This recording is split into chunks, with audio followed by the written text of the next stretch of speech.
I didn't flinch when Sabrina laughed in open court. "I'm taking half your millions," she said, voice bright enough for the reporters in the front row, "including your grandmother's estate." The gallery gasped. I stood, handed the judge a manila envelope, and said, "Check again." Judge Kinsley slid on her glasses, read the first page, and, God bless her, started to laugh. Not a polite chuckle. A real laugh that shook her shoulders. Then she looked at Sabrina the way a teacher looks at a student who turned in a blank test and asked for extra credit. That moment didn't fall out of the sky. It was forged, page by page, in the mess that came before. I met Sabrina at a fundraiser. Pearls, perfect posture, and a smile engineered for a room full of donors. She made logistics sound romantic, called me a business doctor, and asked sharp questions that made me feel seen. 4 months later, over a tasting menu and a rehearsed tilt of the head, she proposed marriage. My attorney, Clara Mendel, proposed something else, a prenuptial agreement. "Not about trust," she said, "about your grandmother's legacy." We named names in that document. Eleanor Crawford, her properties, the investments, every clause initialed, notarized, and witnessed.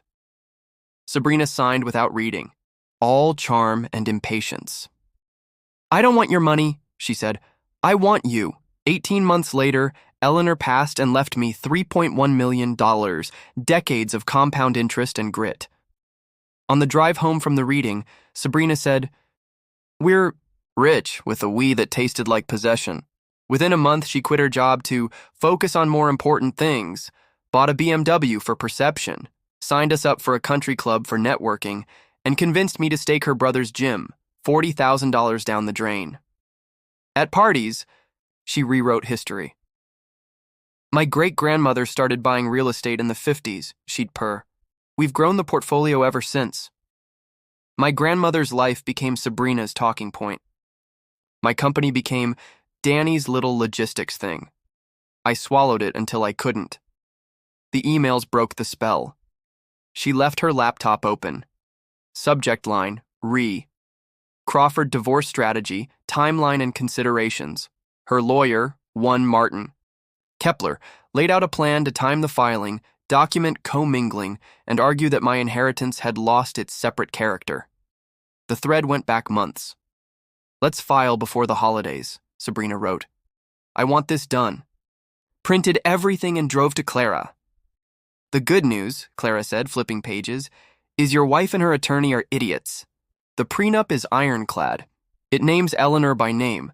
We sit tight, let them posture, and then we hand the judge a map with a big X on it."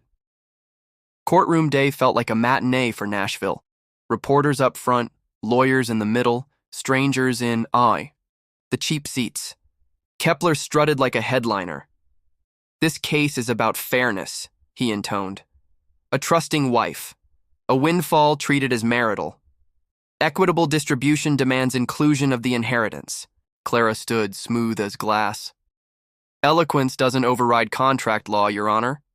Judge Kinsley asked if I had a response. I handed over the envelope. She flipped to Section 4, Paragraph B. Any inheritance received by either party during the marriage shall remain the sole separate property of that party and shall not be subject to division. Flip. Paragraph C. This includes, but is not limited to, any property, investments, cash assets, or effects belonging to Eleanor Crawford or the Crawford family estate. The gallery buzzed. Kepler's jaw clenched. Sabrina's face drained. Judge. Kinsley took off her glasses, still smiling.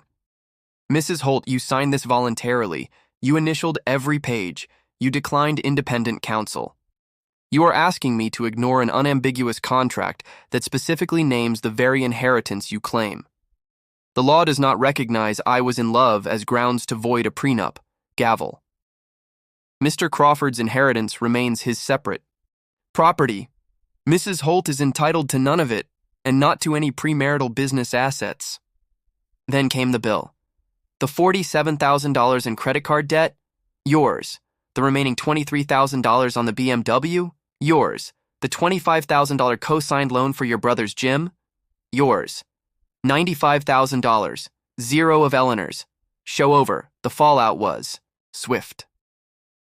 The BMW found a new home at the repo lot.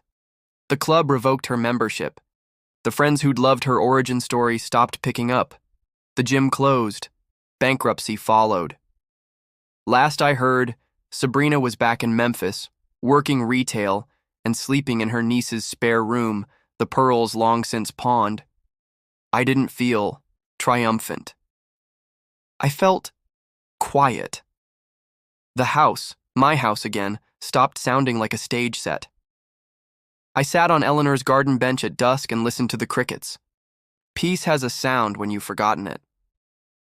Clara and I launched the Eleanor Foundation with a sliver of the inheritance, legal aid for people trapped in financial manipulation, workshops on protecting separate property, support groups for the quietly exploited. 17 clients in 6 months. Every win felt like a small light turned on in someone's dark room.